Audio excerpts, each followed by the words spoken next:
सर्वज्ञं सुगतो बुद्धो धर्मराजस्तथागतः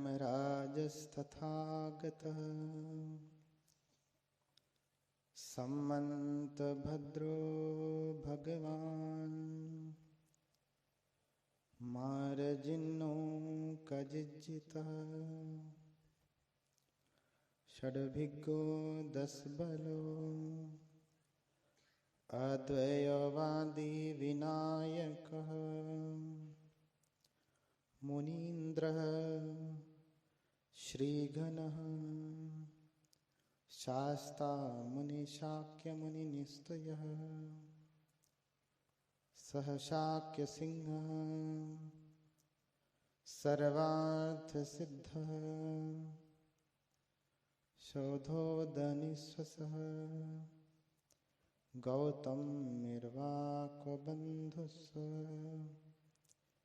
मायादेवी सुतस्य सः साधु साधु साधु।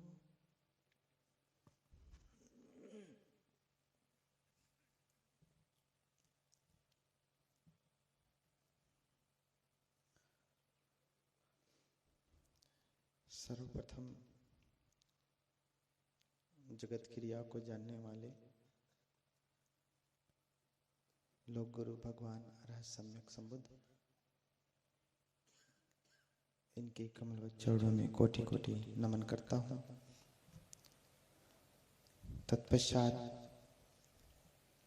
धर्मराजा सम्राट अशोक बोधिसत्व बाबा साहब इनके प्रति हार्दिक कृतज्ञता व्यक्त करते हुए बार बार नमन करता हूँ। यहाँ पे विराजमान हमारे सभी बंदेगण, सभी उपासक उपासिकाएं,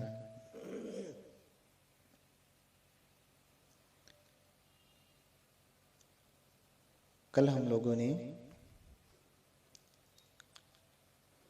बहुत सारे मंत्रों के ऊपर चर्चा किया कि किस प्रकार से किन मंत्रों को स्मरण करने से हमारी किस प्रकार की रक्षा होती है। इसलिए चूंकि कल भी प्रसंग पूरा नहीं हुआ, आज का भी प्रसंग महत्वपूर्ण है। हम सभी लोग उसके ऊपर चर्चा करेंगे।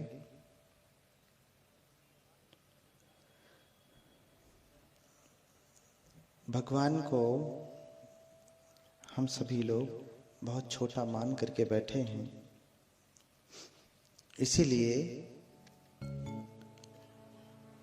हमारे जीवन की उपलब्धियां भी छोटी हैं। बुद्ध को अगर हम छोटा करके देखेंगे तो छोटा दिखाई देंगे। देखने के दो तरीके हैं, एक तो हम सीधे सीधे देखते हैं, दूसरा ऐसे करके देखते हैं।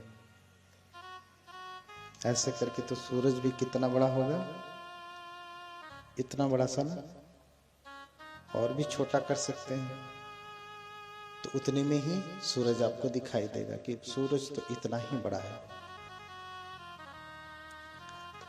तो हमारी जैसी दृष्टि होती है, हम जैसे देखते हैं वैसे ही हमको चीजें दिखाई देती हैं। इसलिए बिना किसी पूर्वाग्रह के हमें चश्मा उतार करके, सारे आलंबन हटा करके ऐसे ही नग्न आंखों से देखना चाहिए। नग्न आंखों से देखेंगे तो सूरज बहुत बड़ा तपता हुआ दिखाई देगा। हाथों के औरों से देखेंगे तो सूरज बहुत छोटा सा दिखाई देगा, चांद भी छोटा सा दिखाई देगा, सामने खड़ा विशाल हाथी भी छोटा सा दिखाई देगा। तो हम देख कैसे रहे हैं ये बात भी निर्भर करती है कि हम बुद्ध को देखते कैसे हैं।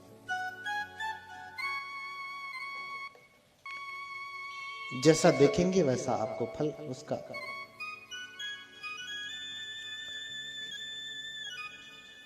कल हमने देखा कि भगवान के श्रावकों ने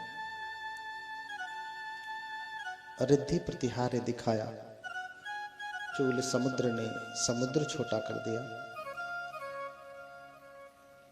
भगवान बुद्ध यमक प्रतिहार्य दिखाते हैं श्रावस्ती में, और फिर देवलोक में अपनी माता को अभिधर्म का उपदेश देते हैं, और फिर वहीं से संकिसा में उतरते हैं पवर्णा के समय में।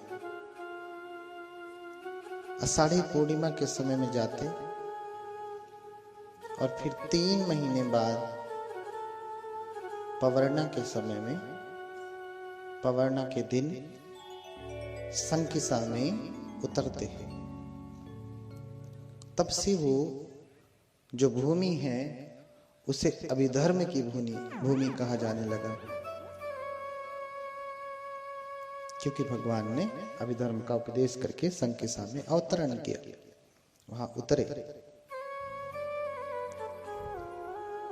ऐसे बहुतों की मिथ्या दृष्टि रही जो टूटती गई समय के अनुसार।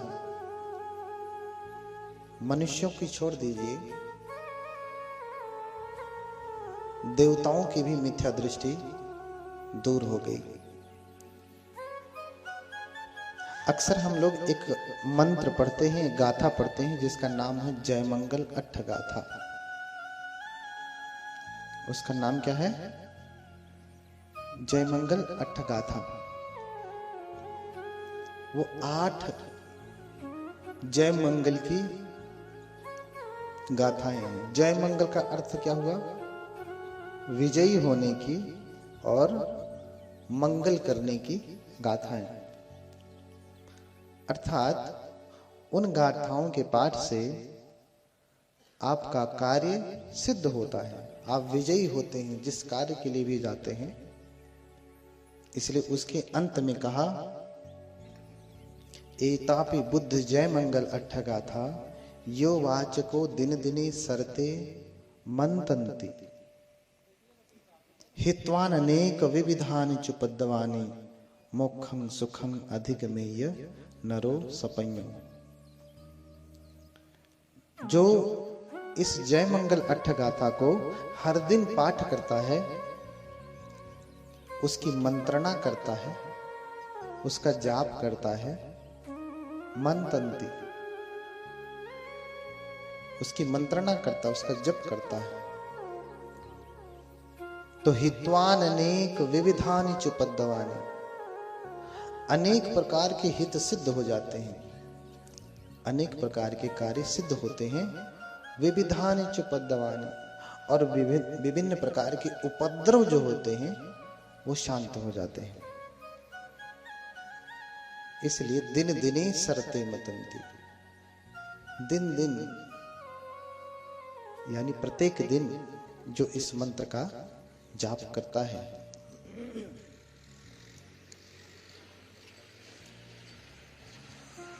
नंदोपनंद नाम का एक नाग राजा है। नंदोपनंद नाम का एक नाग राजा है, नागों का भी राजा है। अक्सर आप एक शब्द सुनते होंगे, ड्रैगन। आप सुनते हैं अक्सर जब चाइनीज मूवी, जापानीज मूवी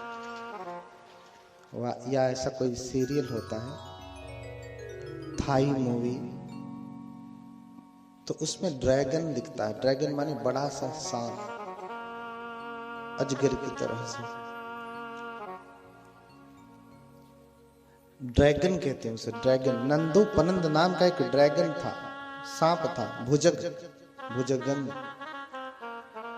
कभी कभी लोग कहते हैं कि नंदोपनंद नाम के 2 राजा थे, जो लड़ाई कर रहे थे, भगवान ने उनको उपदेश दिया और वो भगवान की शरण आ गए। लेकिन जय मंगल अट्ठगाथा क्या कहती है? नंदोपनंद भुजगंग। भुजग का अर्थ क्या होता है?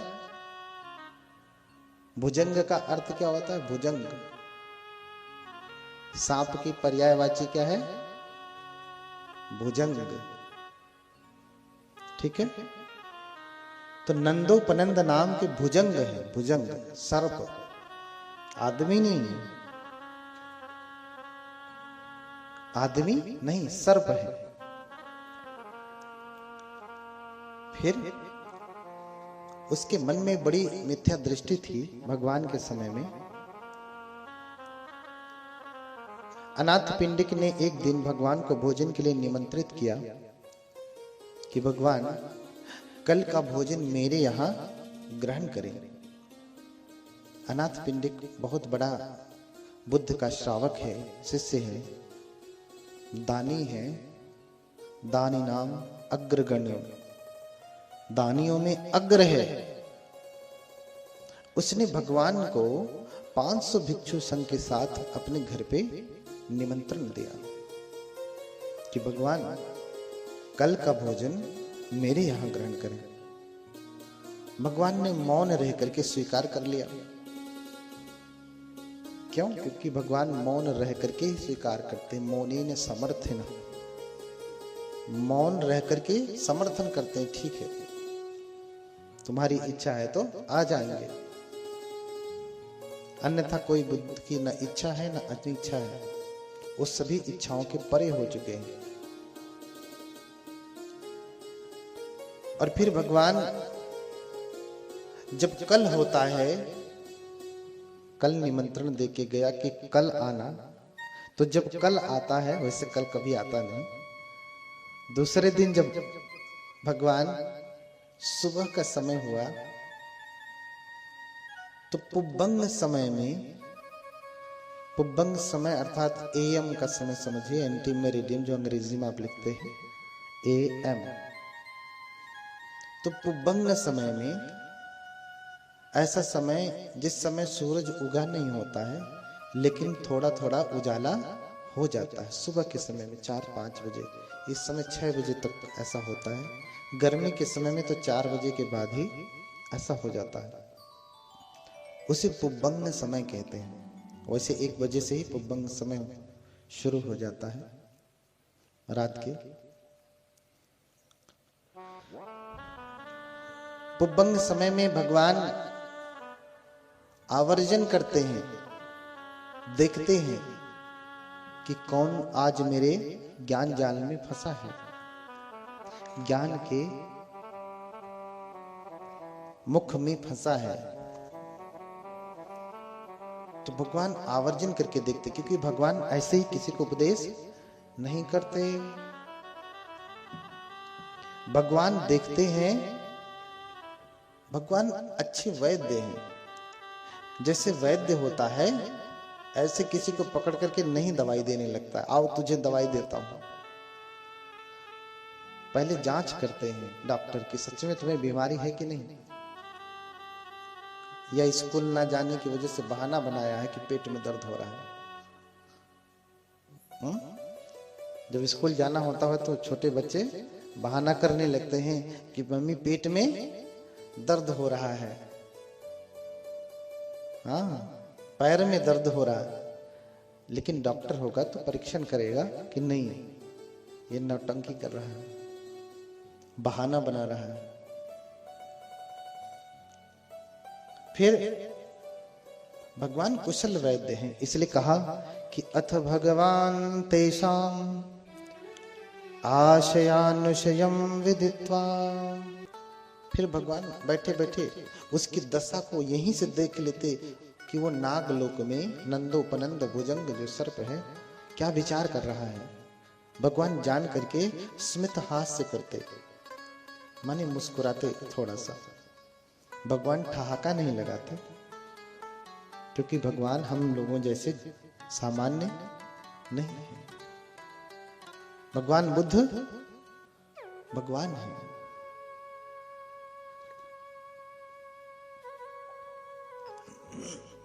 इसलिए वो ठहाका नहीं लगाते, सिर्फ मुस्कुरा देते हैं बस,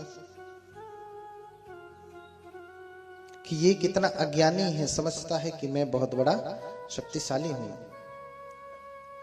फिर भगवान उठते अपने आसन से, आनंद से कहते, आनंद 500 भिक्षुओं को बोलो कि तथागत देवलोक जा रहे हैं विहार करने के लिए, घूमने के लिए। और फिर 500 भिक्षु जब सुनते हैं तो 500 भिक्षु इकट्ठा हो जाते, भगवान हम भी चलेंगे। घूमने उमने का ज्यादा मन करता है ना, ट्रिप पे जाना हो तो ज्यादा मन करेगा, यात्रा पे जाना हो तो ज्यादा मन करेगा। तो सभी बनते इकट्ठा हो गए। तो जैसे कोई अपनी समेटी बाहों को पसार ले और पसारी हुई बाहों को समेट ले, ऐसे ही भगवान बुद्ध ऐसे करते हैं। 500 भिक्षुओं को लेकर के ऐसे करने में कितना समय लगता है? जरा सा भी समय नहीं लगा ना। इतने समय मात्र में भगवान 500 भिक्षुओं को लेकर के प्राय 300 देवलोक की ओर चल देते। बीच में ही नंदोपनंद का महल पड़ता। इस समय वह 56 भोगों से युक्त अपने खुले हुए महल में बैठ करके, ऊपर से खुला हुआ था, वहां धूप नहीं होती, छाया होती है। तो खुले हुए महल में 4 प्रकार की सुंदरियों के साथ बैठ करके सुंदर सुंदर भोजन ग्रहण कर रहा था। और फिर जब भगवान 500 भिक्षुओं को लेकर के गुजर रहे थे तो उसके महल के ऊपर से गुजर रहे हैं। अब इधर ये खुला हो, कोई ऊपर से पक्षी उड़ के जाए या बुद्ध ही अपने श्रावक के साथ जाएं तो दिखाई देंगे ना।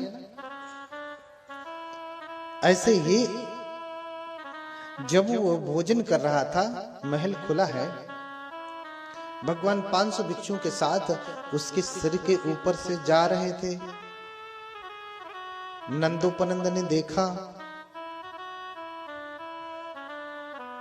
कि ये श्रमण तो मेरे ऊपर से धूल झाड़ते हुए जा रहे हैं। बनते लोग चप्पल नहीं पहनते थे उस समय, ये आरसीसी रोड भी नहीं हुआ करता था, कच्ची मिट्टी वाला रोड। कच्ची मिट्टी में चलिए तो शरीर के लिए अच्छा है, आरसीसी वाले रोड पे चलेंगे, पक्के रोड पे चलेंगे तो आंखें 1 वर्ष में ही खराब हो जाएंगी। नंगे पांव चले तो, वो भी गर्मी के समय में धूप में चले तो, कड़कती धूप में, अन्य और भी समस्याएं हो सकती हैं। इसलिए भगवान ने उस समय में कहा था कि अगर कोई निरोगी है, कोई रोग नहीं है, तो उसे चप्पल नहीं पहनना है। उस समय सभी निरोगी हुआ करते थे। कभी कभार ही कोई पीड़ित होता था तो चप्पल की आवश्यकता पड़े, जूता की आवश्यकता पड़े तो चप्पल जूते धारण करते थे, अन्यथा नहीं। अब नंगे पांव अगर चल के जाएंगे, आप यहीं से नंगे पांव आइए तो आपके पैरों में धूल लगी रहेगी ना। अब वो कह रहा कि अरे ये श्रमण मुंडक मेरे ऊपर से धूल झाड़ते हुए जा रहे हैं, अभी मजा चखाता हूं उनको। तुरंत ही अपना खाना पीना छोड़ करके, देखिए जब कुछ हो जाता है, जब गलती हो गई, उसके बाद अब क्या बचता है? उसको मार देने से, डांट देने से भी कुछ होने वाला नहीं है। जो हो गया सो हो गया। धूल जो गिर गई अब वापस जाने वाली नहीं। तो पहले तुम भोजन कर लेते, उसके बाद भी तुम्हें कुछ कहना होता तो कहते, हिसाब किताब करते। अब तो धूल गिर ही गई, झगड़ा करके आओगे, मार के आओगे तो भी तो धूल निकलेगी नहीं। तो पहले जो करना है अभी शांति भाव से कर लेते, फिर जाते। लेकिन नहीं, 56 भोग छोड़ करके, 4 प्रकार की रानियों को छोड़ करके वो तुरंत जाता है और सिनेरु पर्वत को, युगंधर, करवीक, सुदर्शन, ये जो पर्वत हैं इनको अपने शरीर के भोगों से लपेट करके अपने फण को त्रायतिंस भवन के ऊपर ऐसे रखता है और सबको अंतर ध्यान कर देता, गायब कर देता, सब गायब, कुछ भी दिखाई नहीं दे रहा, सब खाली खाली, खुला आकाश। फिर रटवाल कहते भगवान, अभी मैं जब आता था पहले आपके साथ तो मैं देखता था कि यहां सिनेरु पर्वत है, उसकी मेखला को देखता था, श्रोणी को देखता था, यहां आगे त्रायतिंस भवन देखता था, लेकिन अभी ये सब कुछ दिखाई नहीं दे रहा है, कहां चला गया? फिर भगवान मुस्कुराते कहते, भिक्षुओं, ये जो नाग है ये तुम लोगों के ऊपर कुपित हो गया है, गुस्सा हो गया है कि मेरे ऊपर धूल झाड़ते हुए गए, तो गुस्से में आकर के उसने अपने शरीर के भोगों से लपेट करके उस त्रायतिंस भवन को गायब कर दिया ताकि हम लोग देख न सकें। तो भगवान बुद्ध के पास जो 500 शिष्य हैं, रट्टपाल उसी समय कहते, भगवान कहीं तो मजा चखाओ, कहें तो मजा चखाऊं इसे, अभी इसकी इतनी हिम्मत कि त्रायतिंस भवन को ढक लिया।